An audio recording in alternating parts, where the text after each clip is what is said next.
Hook Tagalog. Paano kung isang gabi may kumatok sa inyong pinto 3 beses?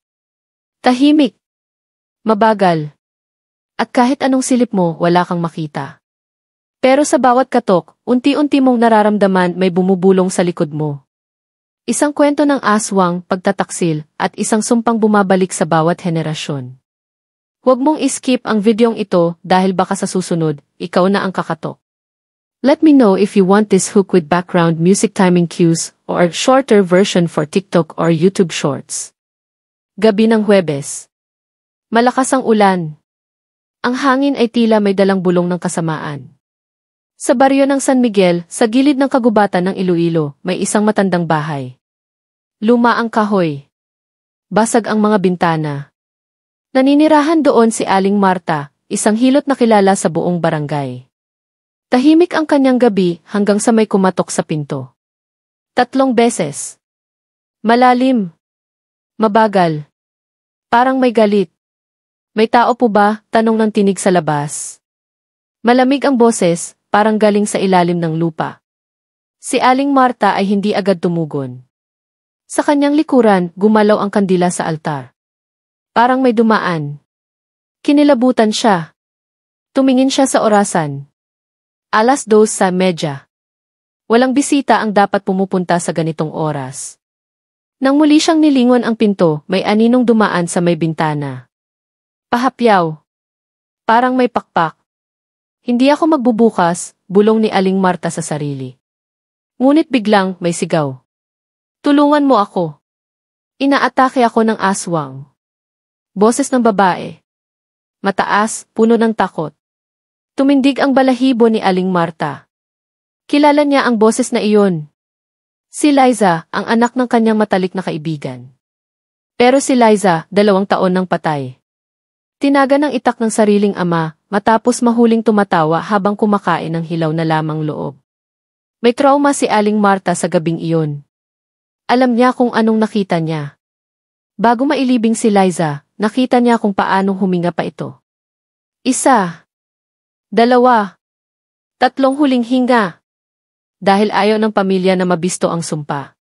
Pinabaon nila si Liza sa lupa, hindi sa simbahan, kundi sa likod ng bahay nila, kasama ang manika nitong may itim na mata. Muling kumatok ang nasa labas. Mas mabilis ngayon. Mas madiin. Napansin ni Aling Marta na umuusok ang basang sahig ng kanyang sala. Tumingin siya sa bintana. Walang ulan. Walang buwan. Pero may mga pulang mata sa dilim. 3, 4, 5. Mula sa dilim, lumabas ang isang aninong babae. Dala ang manikang may itim na mata. Si Liza. Buong katawan niya ay sugat-sugat. Ngunit hindi siya naglalakad. Parang lumulutang. Mabagal. Unti-unti siyang lumapit sa pinto. Bumuka ang kanyang bibig at lumabas mula rito ang boses ng ama niya. Bakit mo kami pinabayaan? Nanginig si Aling Marta. Napaatras. Nalaglag ang rosaryong hawak niya. Pumunit ang kurtina. Sumingit ang hangin sa loob ng bahay. At sa isang iglap, naramdaman niyang may humawak sa batok niya. Malamig. Madulas. Parang dila. May bumubulong sa likod ng kanyang tainga.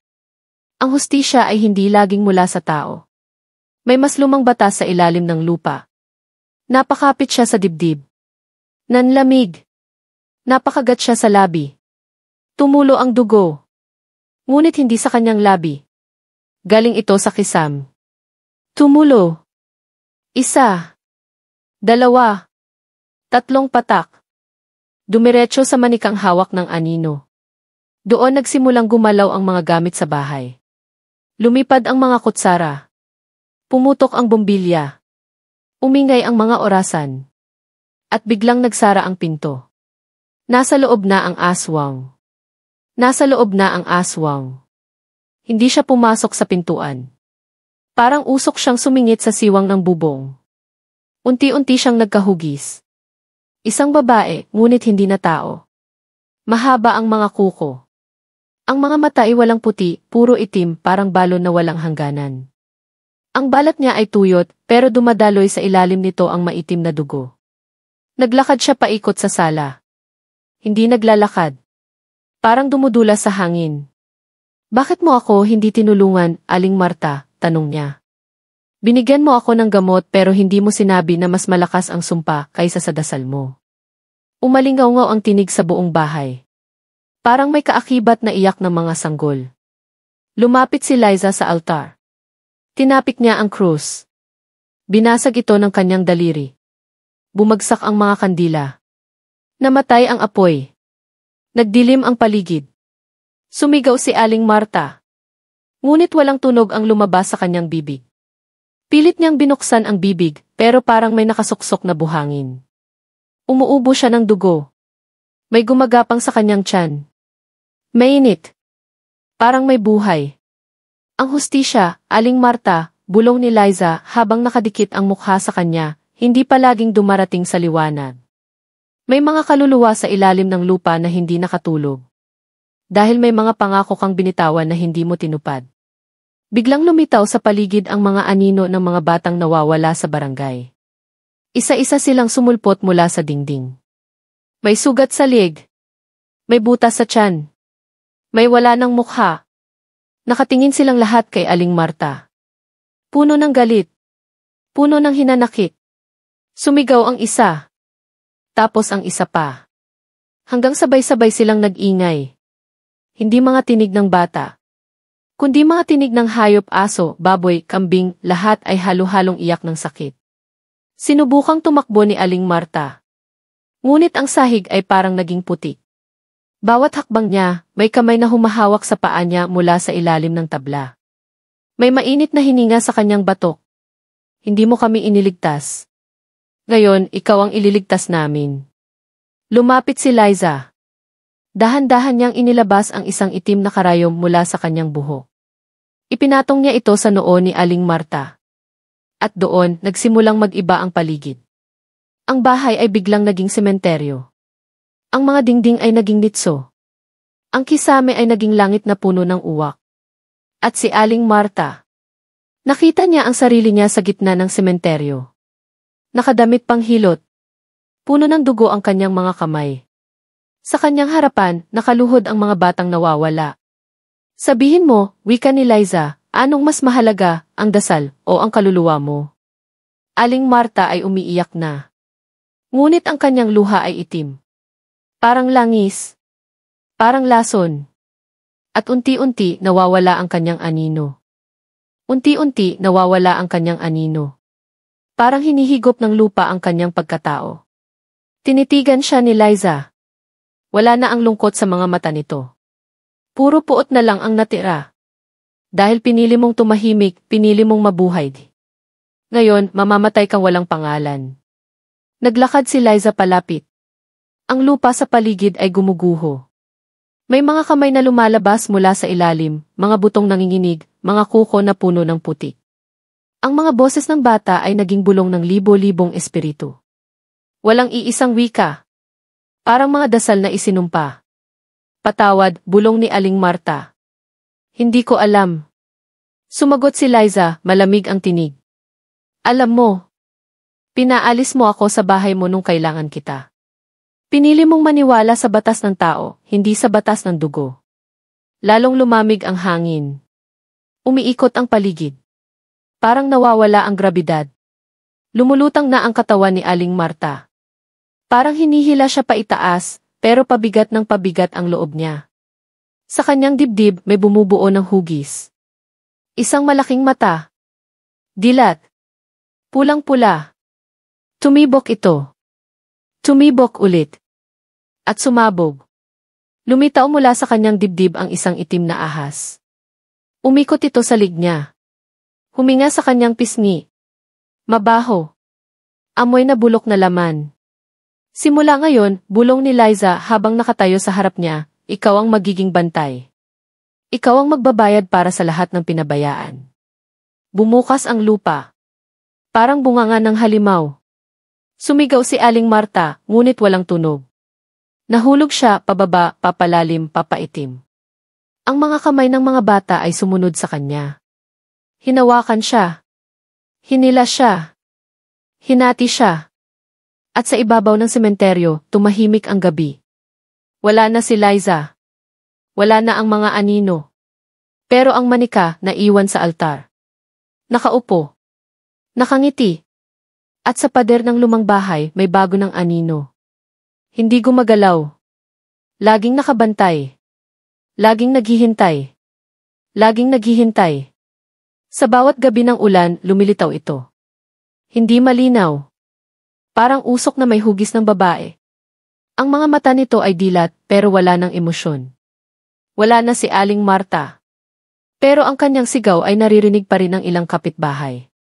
Lalo na tuwing 2:30. Parehong oras ng pagkakatok noon. Isang gabi, lumipat sa tabi ng lumang bahay ang isang batang mag-asawa. Si Carlo at si Jen. Hindi sila taga roon. Hindi nila alam ang kasaysayan ng lugar. Murang renta, sabi ni Carlo, tahimik pa. Tahimik nga. Sa unang 2 linggo. Hanggang sa may kumatok. 3 beses. Malalim. Mabagal. Mula sa loob ng bahay, nagtanong si Jen, sino po iyan? Walang sumagot. Sumilip siya sa bintana. Walang tao. Paglingon niya sa sala, nabasag ang orasan. 2:30. Kinabukasan, nakita nila ang manika. Nakapatong sa lamesa. Hindi nila alam kung sino ang nag-iwan. Hindi rin nila binigyang pansin. Hanggang sa kinagabihan, nakita nilang gumalaw ito. Bahagyang gumalaw ang ulo. Tumingin kay Jen. Napaatras siya. Napahawak sa dibdib. Wala siyang sakit sa puso, pero parang may mabigat na humihila sa kanya. Carlo, bulong niya, may mali dito. Ngunit si Carlo parang wala sa sarili. Nakatitig sa pader. Sa pader kung saan naroon ang anino. Babe, may babae sa dingding di. Huwag kang lumapit di. Babe, parang si Mama di. Napatingin si Jen sa kanya. Si Carlo ay hindi na si Carlo. Namumula ang mata. Naglalaway. Nakangiti habang lumuluha. Tama sila, bulong ni Carlo, may mga nilalang na hindi basta umaalis. Lalo na kung hindi pa sila tapos magbilang ng kasalanan. Sa likod nila, bumukas ang pinto ng aparador. Walang hangin. Walang gumalaw. Pero bumukas. At mula roon, sumilip ang isang bata. Wala siyang mukha. Puno ng sugat ang katawan. May hawak na kutsilyo ng pambalat. At sa kanyang bibig, kahit wala itong anyo, may boses na lumabas. Mag-ingat sa kumakatok. Mag-ingat sa kumakatok. Malamig. Parang tinig na bumulong direkta sa puso ni Jen. Napaatras siya. Nabitawan ang baso sa kamay. Nabasag sa sahig. Ngunit walang tunog. Tahimik ang buong paligid. Si Carlo hindi na gumagalaw. Parang estatwa. Nakatitig pa rin sa pader. Ang anino gumagalaw. Dahan-dahang bumabaliktad ang ulo. Tila sinasalin ang puot sa katawan ng nakatingin. Carlo, iyak ni Jen, umalis tayo dito, please. Ngunit hindi na siya pinapakinggan. Bumulong ulit ang bata sa aparador. Hindi mo kami pinapansin noon. Kaya ngayon kami ang manonood sa inyo. Sa kisame, nagsimulang tumulo ang likido. Itim. Malapot. Amoy na susunog na buhok. Dumapo ito sa balikat ni Jen. Mainit. Parang apoy na dahan-dahang gumagapang sa balat. Napahawak siya roon. Pero sa pagtingin ng kamay, hindi ito nasunog. May marka. 3 bilog na itim.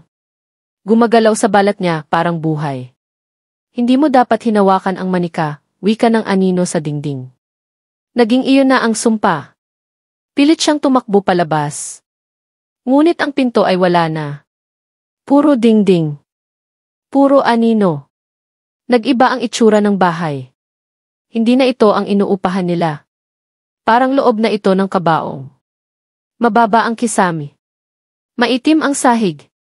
Lahat ng ilaw ay pulang kandila. Sa bawat sulok may batang nakaupo. Walang kilay. Walang bibig. Lahat nakatitig kay Jen. Tulungan mo ako, sigaw niya. Ngunit walang boses ang lumabas. Si Carlo lumapit sa kanya. May hawak siyang manika. Ngunit ngayon ang manika ay umiiyak. Totoong luha. Umiinit ang paligid. Nag-iiba ang hangin. Pumili ka, Jen, bulong ni Carlo, ang katawan mo o ang kaluluwa mo. Isa lang ang pwedeng makalabas. Muli siyang napatingin sa kanyang kamay. Umiitim ang mga kuko. Parang may bumabalot sa kanyang mga daliri. Nagbabago ang anyo niya. Nagiging katulad ng mga aninong nakapaligid. Sa kanyang likuran, may malamig na hiningang dumampi sa bato. Masakit maging saksi sa kasalanan ng iba. Mas masakit kapag pinili mong tumalikod. At bago siya makasigaw, nawala ang lahat ng ilaw. Nawala ang lahat ng ilaw. Itim. Puno ng katahimikan na parang may bumubulong sa mismong kaluluwa ni Jen. Wala siyang makita. Pero naririnig niya ang paghinga. Malalim. Pabigat. Parang nasa loob siya ng dibdib ng isang dambuhalang nilalang. Tila bawat tibok ng puso sa dilim ay isang paalala na hindi na siya ligtas. May humawak sa kanyang kamay. Malamig. Basang-basang parang bagong hukay. Hindi niya alam kung si Carlo iyon. O kung si Carlo pa rin ang kasama niya. Bakit ka tumingin sa manika, bulong ng tinig? Alam mo na ang kwento di.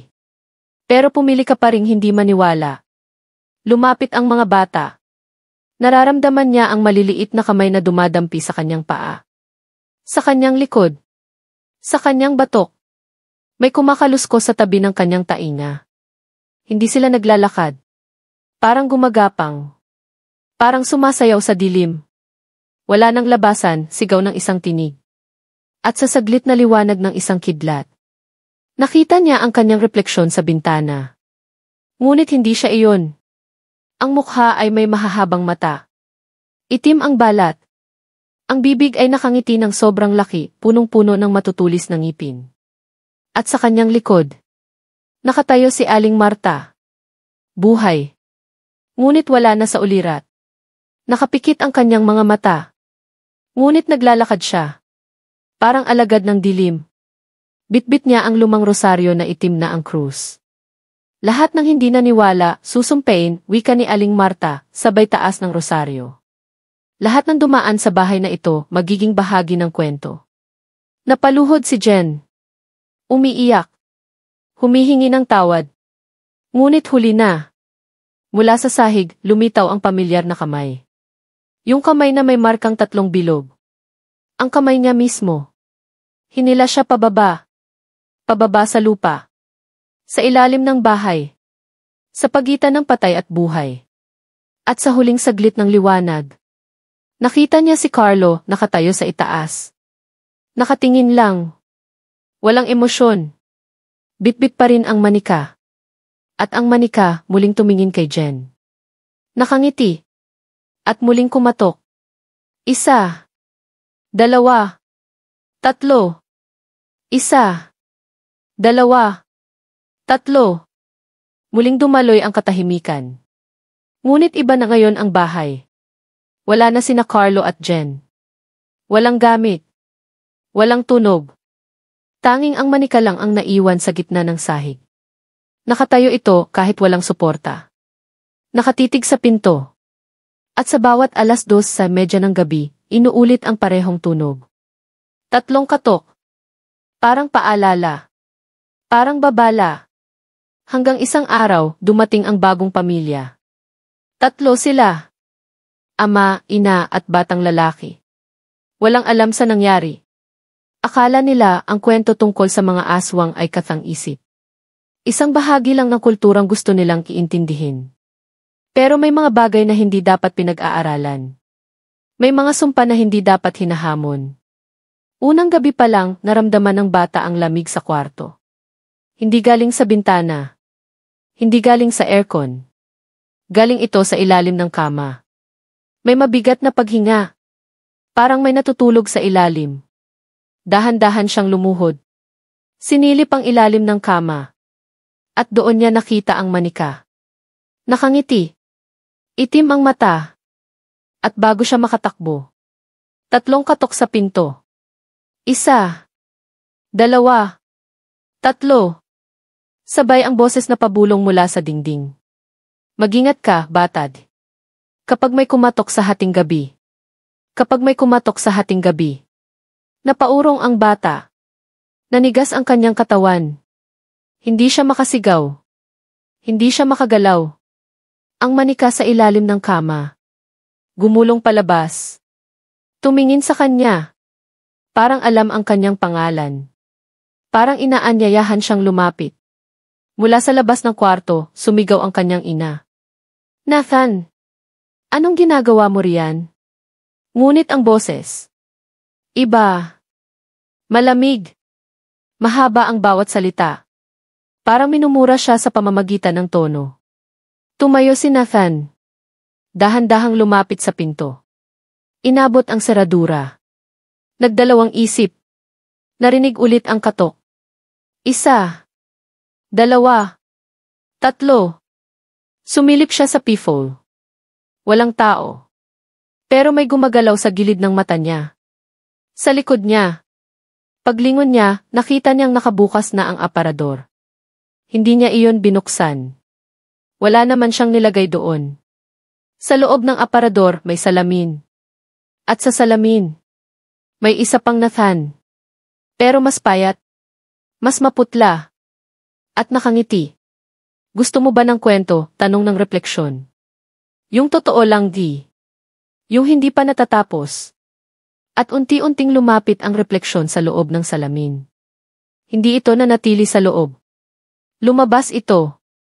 Lumakad palapit kay Nathan. Habang si Nathan, naiwan lang. Nakatayo. Takot na takot. Hindi alam kung siya pa ba ang tunay. O kung siya na ang kwento ng susunod na gabi. O kung siya na ang kwento ng susunod na gabi. Ang kanyang refleksyon. Ngayon ay nakaharap sa kanya. Parehong mukha. Parehong mata. Pero ibang ngiti. Mas malalim. Mas mabangis. Isa sa atin lang ang pwedeng manatili, sabi ng anino niyang buhay. Isa sa atin ang kukunin ng bahay. Bumukas ang sahig. Muling lumitaw ang madilim na siwang na tila walang hangganan. Mula roon, may mga kamay na umaakyat. Maninipis. Parang balat ng matandang tuyot. Puno ng sugat. Hinahanap si Nathan. Hinahanap ang kanyang kaluluwa. Ang manika sa gilid ng silid ay muling gumalaw. Ngayon ay nakaupo sa balikat ng anino. Ang tinig nito ay bata, ngunit puno ng galit. Ang bahay na ito hindi nagpapatawad. Nagpapamana. Sumigaw si Nathan. Hindi ko kasalanan ito. Wala akong ginawa. Ngunit sumagot ang boses mula sa kisam. Ganyan din ang sinabi ng huling pumasok. Ngunit wala sa kasalanan ang hatol. Nasa pagpikit. Naramdaman niyang may humawak sa kanyang mga paa. Malamig. Parang lumulubog siya sa tubig na walang ilalim. Ang kanyang refleksyon ay nakatayo pa rin. Hindi natatakot. Walang pag-aalinlangan. Kahit unti-unting nabubura ang tunay na Nathan. Ang liwanag sa bumbilya ay kumikislap. Nag-iiba ang kulay. Mula dilaw naging pula. At sa bawat pulang kisap, mawawala ang bahagi ng katawan ni Nathan. Una ang kanyang mga paa. Sunod ang mga kamay. Hanggang ang natira na lang ay ang kanyang mukha. Isang huling sigaw. Ngunit hindi maririnig. Dahil ang kwarto ay muli ng tahimik. Ang pinto nakasara. Ang manika bumalik sa ilalim ng kama. At ang salamin. Nagpapakita muli ng isang buong batang lalaki. Ngunit hindi na si Nathan. At sa labas ng bahay tahimik ang gabi. Hanggang sa muling marinig. 1, 2, 3. 1, 2, 3. Tahimik ang hangin. Tila huminto ang oras sa paligid ng lumang bahay. Walang aso na tumahol. Walang ibon na kumampay. Parang ang buong baryo ay natutong manahimik kapag naririnig ang mga katok. Sa loob ng bahay may bagong gumising. Ang batang lalaking nasa salamin. Ngayon ay totoo na. Ngunit iba ang kanyang galaw. Mas maayos. Mas pino. Parang matanda sa loob ng batang katawan. Lumakad siya sa silid. Tahimik ang mga yapak. Huminto siya sa tapat ng salamin. At bumulong sa sarili, ako na ngayon. Kumurap siya. Ang manika ay nasa kanyang kama. Nakahiga. Ngunit gumagalaw ang mata. Sumusunod sa kanyang kilos. Sa kanyang labi may sugat. Punit. May lumalabas na sinulid. Itim. Mabagal. Parang niluluwa ng manika ang isang bagong kwento. Kinuha ito ng batang lalaki. Binuhol ang sinulid sa kanyang daliri. At sa oras na iyon, naputol ang kuryente sa buong bahay. Ngunit maliwanag pa rin ang loob. Mula saan, walang may alam. Basta may liwanag. Pulang liwanag na galing sa ilalim ng sahig. Sa bagong silid sa ilalim ng bahay. Kung saan naroroon ang lahat ng nawala. Mga nawawalang bata. Mga nawawalang pangalan. At isang pader na puno ng mga mukha. Na hindi na maalala kung sino sila noon. Ang batang lalaki ay bumaba sa madilim na hagdan. Habang umaawit sa sarili. 1, 2, 3. Mag-ingat sa kumakatok, bulong niya habang papalapit sa pulang pinto. Dahil minsan ang kumakatok ay ikaw na rin. Mag-ingat sa kumakatok, bulong niya habang papalapit sa pulang pinto. Dahil minsan ang kumakatok ay ikaw na rin. Hinawakan niya ang hawakan ng pinto. Naramdaman niya ang lamig na hindi karaniwan. Parang malamig na hangin mula sa libingan. Dahan-dahang binuksan niya ang pinto. Sa likod nito, isang liwanag ang kumutitap. Hindi ito liwanag ng araw o ilaw. Ito ay liwanag ng mga matang nakatitig mula sa dilim. Mga matang puno ng hinanakit at galit. Nakita niya ang mga mukha ng mga nawala. Mga bata, matatanda, babae at lalaki. Lahat ay nakatitig sa kanya. Walang nagsasalita, ngunit ramdam ang mga salita. Pumili ka, wika ng isang boses na tila sumasayaw sa hangin. Manatili sa buhay o makipagkasundo sa dilim. Tumigil siya. Nagtaka siya kung ano ang pipiliin. Ngunit bago siya makapagdesisyon, ang pinto ay bumukas ng tuluyan. At ang mga anino ng nakaraan ay bumalot sa kanya. Hindi niya na matakasan. Dahil sa bahay ng aswang sa Iloilo, ang kwento ay hindi nagtatapos. Ito ay patuloy na kumakatok. Para sa susunod na malalapit. Ang babala ng mga aswang na kumakatok sa gabi. At kahit saan ka man pumunta, huwag kalimutang mag-ingat. Sapagkat ang bawat katok ay may dalang kwento. Isang kwento ng dilim, puot at sumpa. At sa likod ng bawat pintuan na kumakatok, nakatago ang isang lihim na naghihintay. Na isang araw, bubukas din. Para sa iyo. Para sa iyo. Kaya sa bawat gabi sa Iloilo, kapag marinig mo ang tatlong katok, huwag buksan agad ang pinto. Mag-ingat. Dahil hindi lahat ng kumakatok ay tao. May mga nilalang na naghahanap ng kaluluwa. At ang bawat bintana ay maaaring maging daan patungo sa dilim. Kwentong aswang ito. Isang babala at paalala. Nasa likod ng bawat pangarap, may anino na nagmamasid. At sa bawat hakbang mo sa dilim, may kumakatok. Handang pumasok. Handang maghiganti. At handang kunin ang iyong kaluluwa. At handang kunin ang iyong kaluluwa. Kaya bago ka matulog, tiyaking nakasara ang mga bintana at pinto. Huwag magtiwala sa mga tunog na di mo makita. At kapag may kumatok sa hating gabi, isipin mo, ito ba ay tao o aswang na naglalakbay sa dilim? Sa Iloilo, ang gabi ay puno ng lihim. At ang bawat kumakatok ay isang paalala. Na ang dilim ay laging nagbabantay. Mag-ingat! Dahil ang aswang ay palaging kumakatok. At ang aswang ay palaging kumakatok. Kahit gaano ka man kalayo, hindi ka ligtas sa kanilang mga mata. Laging may naghihintay sa dilim. Handang pumasok kapag pinakawalan mo ang takot mo. Sa huli, ang tanong ay, handa ka na bang harapin ang mga anino? O hahayaan mo silang pumasok sa iyong mundo? Sa bawat katok sa Iloilo, isang kwento ang nabubuhay. Isang kwento na hindi mo malilimutan. Mag-ingat at huwag hayaang ang aswang ang maghari. At huwag hayaang ang aswang ang maghari. Sapagkat sa dilim ng gabi, ang kaligtasan mo ay nasa iyong tapang. Sa bawat pagpikit ng mata, may mga matang nagmamasid, naghahanap, naghihintay. Kung sino man ang bukas ang pinto, magiging bahagi ng kwento ng aswang. Kaya mag-ingat sa kumakatok sa Iloilo. Dahil ang kwentong ito ay totoo. Hindi natatapos sa pagsasara ng pinto. At sa bawat katok, muling magising ang mga anino ng nakaraan. At sa bawat katok, muling magising ang mga anino ng nakaraan. At sila ay maghihintay. Hanggang sa may tumugon. Kaya tandaan, sa Iloilo, hindi lang tao ang naglalakad sa gabi. May mga matang nagmamasid. May mga kamay na kumakatok. At ang bawat katok ay may dalang sumpa. Mag-ingat! Dahil ang dilim ay hindi kailanman natutulog. At naghihintay na ikaw ay payagan pumasok. Hindi siya aalis hanggat hindi mo siya kinikilala. Hanggat hindi mo binubuksan ang pinto ng takot. Dahil sa oras na bumigay ka. Sa oras na buksan mo ang pinto. Wala nang balikan. Ang kwento mo ay magiging bahagi na ng kanila. Isa ka ng anino sa loob ng bahay. Isa ka ng bulong sa gabi. At ikaw na ang susunod na kakatok. 1, 2, 3. Ikaw ba ang susunod na kakatok? O ikaw ang pagbubuksan?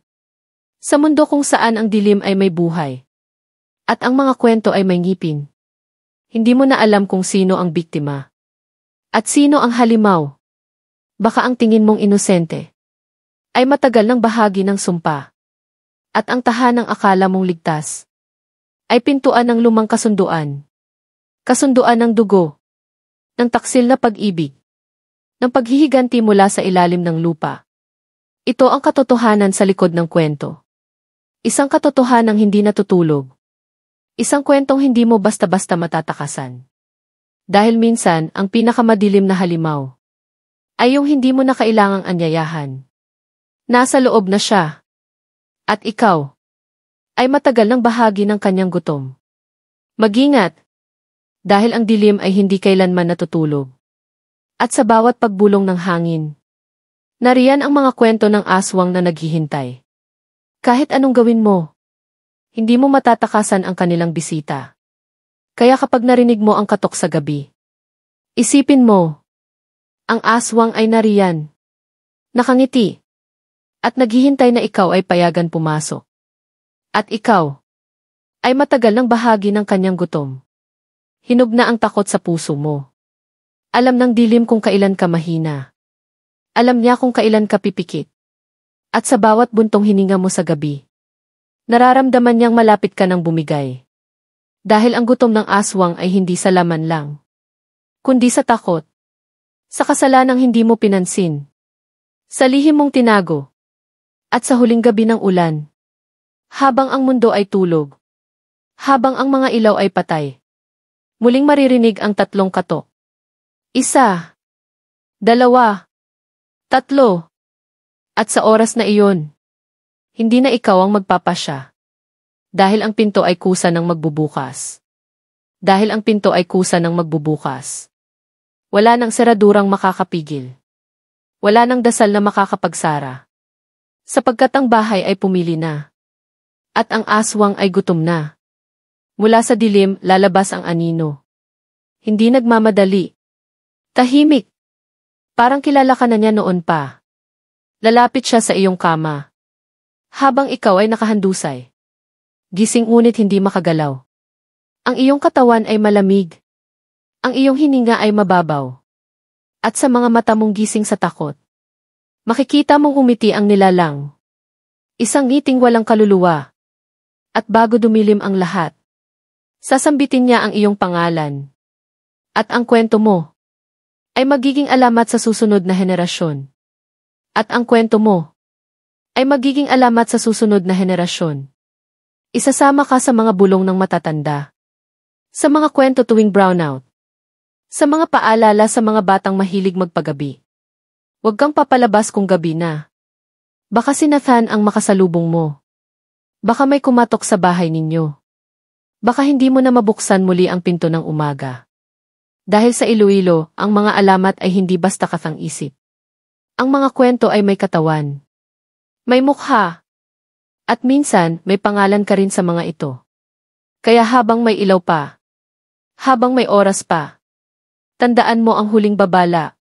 Kapag may kumatok ng 1, 2, 3, huwag mong sagutin. Dahil baka ang sagot mo ang simula ng susunod na kwento. At iyon ang kwento. Isang paalala mula sa mga anino ng Iloilo. Na sa bawat sulok ng ating mundo, may mga lihim na ayaw mabulgar. May mga kwento na paulit-ulit na nangyayari. Dahil may mga taong patuloy na hindi naniniwala.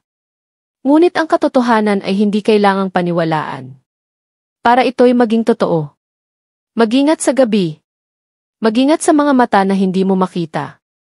Sa mga yabag na wala namang naglalakad. At higit sa lahat, mag-ingat sa katok. Dahil sa oras na tumugon ka, wala nang atrasan. Ang bahay ay tatanggap muli ng isa. At ang kwento mo ay itutuloy ng iba. Hanggang sa muling magdilim ang gabi. At muling may kumatok sa pinto. Ito ang kwento ng aswang na kumakatok sa Iloilo. Isang alamat. Isang babala. At marahil isang panimula.